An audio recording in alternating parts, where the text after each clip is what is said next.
Hello hi everyone. So ఈరోజు నేను ఏం డిస్కస్ చేయబోతున్నానంటే CSR NET and DBT BET examination ఎవరైతే పిహెచ్డి జాయిన్ అవ్వాలనుకుంటున్నారో వాళ్ళు చాలామంది సిఎస్ఆర్ ఎగ్జామ్ అనేది అటెంప్ట్ చేస్తుంటారు మాస్టర్స్లో ఉన్నప్పుడే.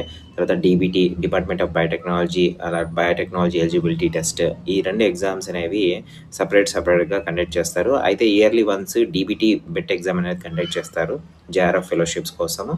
సో ఎవరైతే పిహెచ్డీలో ఫెలోషిప్స్ కావాలి, తర్వాత పిహెచ్డీ అనేది ఎంటర్ అవ్వాలి అనుకుంటే ఈ ఎగ్జామ్ అనేది క్లియర్ చేయాల్సి ఉంటుంది. ఇందులో tier 1 and tier 2 types of filtration జరుగుతుందన్నమాట. అలాగే every year March and April మేలో ఇలాగ డిపెండింగ్ అపాన్ ద టైంని బట్టి షెడ్యూల్ చేస్తూ ఉంటారు ఆర్సీబీ వాళ్ళు, రీజనల్ సెంటర్ ఫర్ బయోటెక్నాలజీ. అలాగే సిఎస్ఆర్ నెట్ అనేది కూడా ఎవరైతే లెక్చరర్షిప్ లేకపోతే అసిస్టెంట్ ప్రొఫెసర్స్గా ఇన్ కేస్ అలా కాకోకుండా ప్లస్ మీరు పిహెచ్డీ జాయిన్ అవ్వాలంటే ఫెలోషిప్స్కి కావాలన్నా అని, ఇది సిఎస్ఆర్ నెట్ అనేది ఇయర్లీ ట్వైస్ అనేది సిఎస్ఆర్ నెట్ వాళ్ళు కండక్ట్ చేస్తారు. సో ఈ ఇయర్ ఇప్పుడు వీటి గురించి ఎందుకు డిస్కస్ చేయబోతున్నానంటే, ఇయర్ కొత్తగా సిఎస్ఆర్ నెట్ డీబీటీ రెండు మర్జ్ అయిపోయాయి. సో ఈ అప్కమింగ్ నోటిఫికేషన్, సో ఏదైతే డిసెంబర్ 2026 నుంచి CSIR net plus DBT JRF ఈ రెండు ఒకే టైప్లో ఒక రెండు ఎగ్జామ్స్ అనేవి కండక్ట్ చేయట్లేదు. ఒకేసారి ఈ రెండు ఎగ్జామ్స్ అనేవి కండక్ట్ చేయబోతున్నారు. అది ట్వైస్ కండక్ట్ చేయబోతున్నారా లేకపోతే ఒక్కసారి కండక్ట్ చేస్తారా అనేది ఇంకా అప్డేట్ అయితే లేదు.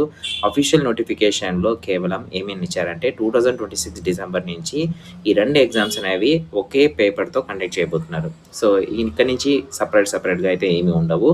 ఎందుకంటే దీని ద్వారా అప్లికేషన్ ఫీజు తగ్గుతుంది, నెంబర్ ఆఫ్ క్యాండిడేట్స్ అనేది పెరిగినా కానీ నెంబర్ ఆఫ్ ఫెలోషిప్స్ అనేవి యాజ్ యూజువల్ ఉంటుంది. పేపర్ అనేది బ్యాలెన్స్గా కండక్ట్ చేయాలని ఫిక్స్ చేశారు. దాంతోపాటు సిలబస్ అనేది రెండింటికి ఒకే రకంగా ఉంటుంది. బయోటెక్నాలజీ స్టూడెంట్స్ కూడా సిఎస్ఐ నెట్ రాయొచ్చు. అయితే క్వాలిఫై అయిన తర్వాత ఏంటిది నెక్స్ట్ స్టెప్ అని అంటే, ఇంతకుముందు డీబీటీ ఎగ్జామ్ రాస్తే ఓన్లీ జేఆర్ఎఫ్ ఫెలోషిప్ వచ్చేది టైర్ 1లో. టైర్ 2లో అయితే ఓన్లీ మీకు ఫెలోషిప్ ఉండేది కాదు. ఏదైతే డీబీటీ ప్రాజెక్ట్స్ ఉంటాయో అలాంటి వాటిలో మీరు జాయిన్ అవ్వచ్చు అనమాట.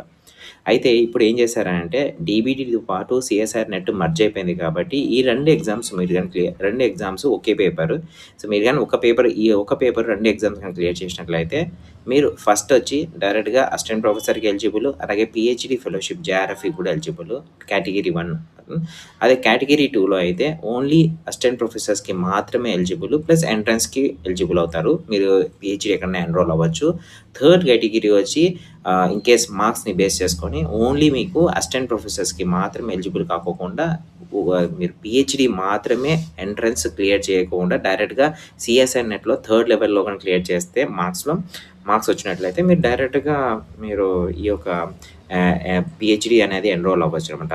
సో డీబీటీ వాళ్ళు ప్లస్ సిఎస్ఆర్ వాళ్ళు ఇవి రెండు మర్జ్ చేసుకొని ఈ యొక్క ఆప్షన్ని తీసుకొచ్చారు. సో ఇంతకుముందు డీబీటీ క్లియర్ చేస్తే ఓన్లీ డీబీటీ ప్రాజెక్ట్స్లో మాత్రమే జాయిన్ అవ్వాల్సి ఉండేది టైర్ 2లో. ఇప్పుడు అలా కాకుండా మీరు 3 టైప్స్ ఆఫ్ కేటగిరీ పెట్టారనమాట. సో అగైన్ నేను ఇంకొకసారి మీకు చెప్తాను.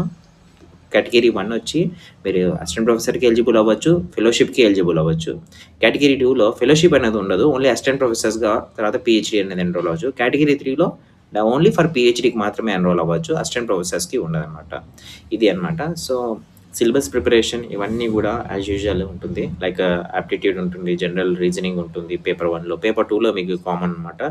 సో నెగిటివ్ మార్కింగ్ ఉంటుంది. తర్వాత డిపెండింగ్ అపాన్ ద సిలబస్ మీరు చూస్ చేసుకోవాల్సి ఉంటుంది. అండ్ టైప్ 3 పేపర్ అనేది 3 టైప్స్గా ఉంటుంది. సో ఇది కామన్ సిఎస్ఆర్ నెట్ ఎలా ఉంటుందో అలాగే డీబీటీని ఈసారి కండక్ట్ చేయబోతున్నారు స్టూడెంట్స్కి. హోప్ మీకు ఖచ్చితంగా యూజ్ అవుతుంది. కొద్దిగా గట్టిగా ప్రయత్నించినట్లయితే అట్లా డీబీటీ ఫెలోషిప్స్, ఇటు సిఎస్ఐ నెట్ ఫెలోషిప్స్ రెండు మర్జ్ అవుతాయి కాబట్టి ఇంకా మీకు ఫెలోషిప్ అంటే ప్రాబ్లం ఉండదు. సో 5 years మీరు ఎస్ఆర్ఎఫ్ అండ్ జేఆర్ఎఫ్కి ఎలిజిబుల్ అయిపోవచ్చు. ఇన్కేస్ మన ఛానల్ ఇంకా ఎవరు సబ్స్క్రైబ్ చేయండి అంటే వెంటనే సబ్స్క్రైబ్ చేయండి. అలాగే ఆల్రెడీ సబ్స్క్రైబ్ చేసిన వాళ్ళు ఉంటే మీరు కామెంట్ చేయండి. ఈ ఇన్ఫర్మేషన్ మీకు యూస్ఫుల్ అవుతే మీ యొక్క ఒపీనియన్ని నాకు కామెంట్ రూపంలో తెలియజేయండి. అలాగే లైక్ చేయండి. మీ ఫ్రెండ్స్కి ఎవరికైనా కొత్తగా ఎవరైనా పిహెచ్డీ జాయిన్ అవ్వాలనుకుంటున్నా, లేకపోతే అసిస్టెంట్ ప్రొఫెసర్స్గా యూజీసీ కాలేజెస్లో కానీ జాయిన్ అవ్వాలనుకుంటున్న వాళ్ళు ఎవరైనా ఉంటే ఖచ్చితంగా ఈ సిఎస్ఐ డీబీటీ నెట్ ఎగ్జామ్ని యూటిలైజ్ చేసుకోండి. నెక్స్ట్ వీడియోతో మళ్ళీ కలుద్దాం. Stay tune.